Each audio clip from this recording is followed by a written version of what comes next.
নমস্কার, মিতার কুকিং এ আপনাদের সকলকে স্বাগত। চলুন রেসিপিটি দেখা যাক।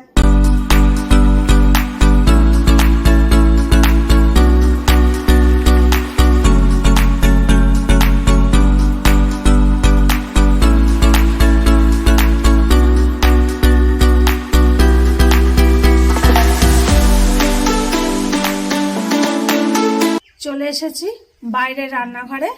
এখন দুপুরবেলায় রান্না হবে পাঙ্গাস মাছের মশলা গ্রেভি।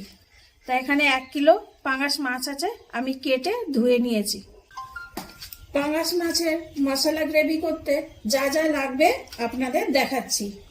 এখানে আছে 2 ইঞ্চি আদা, 2টো গোটা রসুন, একটা বড় পেঁয়াজের পেস্ট আছে।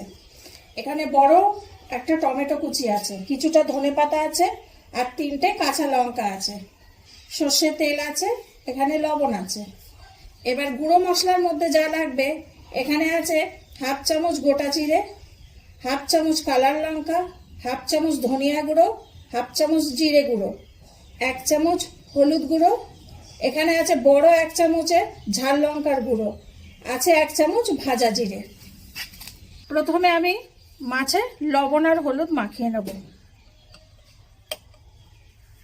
আমি 1/2 চামচ মতো লবণ দিচ্ছি,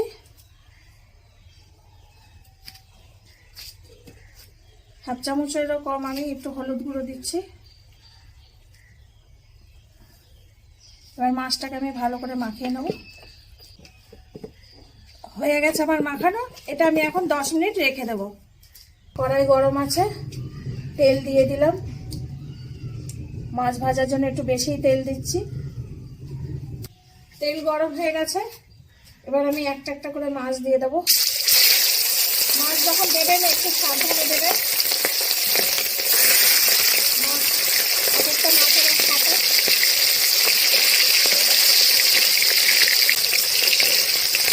যেই মাছটা থাকে তখন একটু ঢেকে দেবেন মাছ।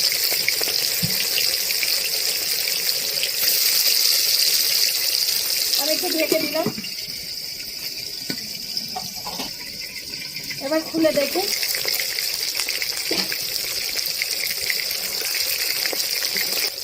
মাছ ভাজা হয়ে গেছে। এবার আমি তুলে নিচ্ছি। সব মাছ ভাজা হয়ে গেছে, দেখেন। একটু কড়া করে ভেজেছি, একদম হালকা ভাজিনি। আমি মাছের তেলেই রান্না করছি। তেলটা গরম আছে, জিরেটা দিয়ে দিলাম,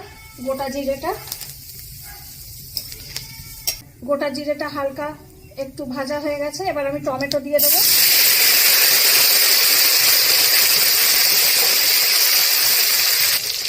টমেটো নরম হয়ে গেছে, আদা রসুন দিয়ে দিলাম। আদা রসুন দিয়ে আমি এখন ভাজা করব, তারপরে গুঁড়ো মশলা দেব।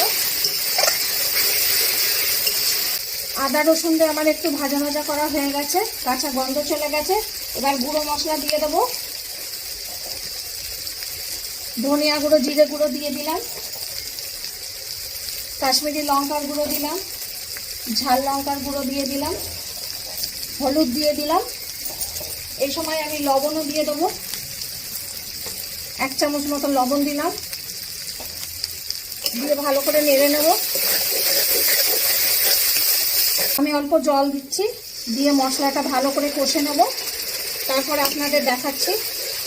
মশলা কষা হয়ে গেছে, মশলা থেকে তেল ছেড়ে দিয়েছে। এবার আমি জল দিয়ে দেবো। আমি 1 মগ জল দিচ্ছি।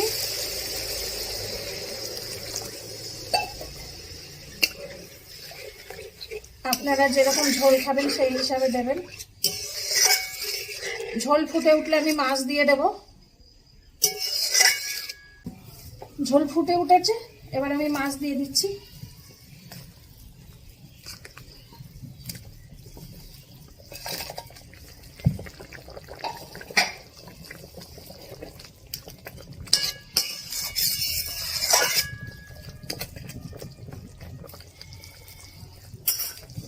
এবার ঢেকে দিলাম।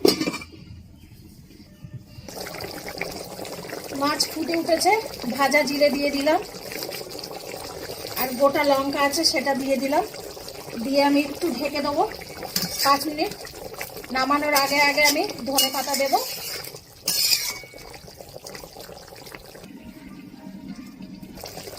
রান্না হয়ে গেছে, ধনে পাতাটা উপর দিয়ে দিলাম।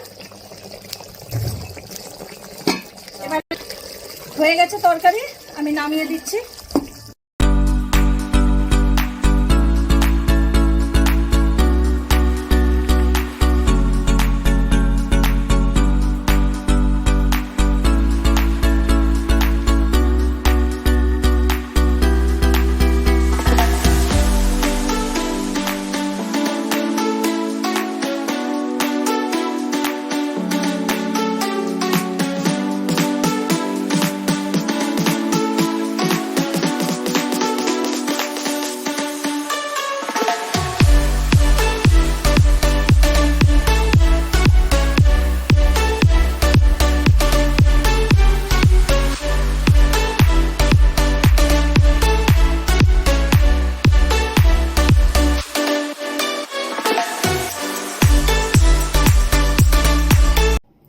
রেসিপিটি যদি ভালো লেগে থাকে তাহলে লাইক, কমেন্ট, শেয়ার এবং সাবস্ক্রাইব করবেন। আর যদি ভালো না লাগে তাহলে ডিসলাইক দিয়ে কমেন্ট করে জানাবেন। সকলে ভালো থাকবেন, আসি তাহলে।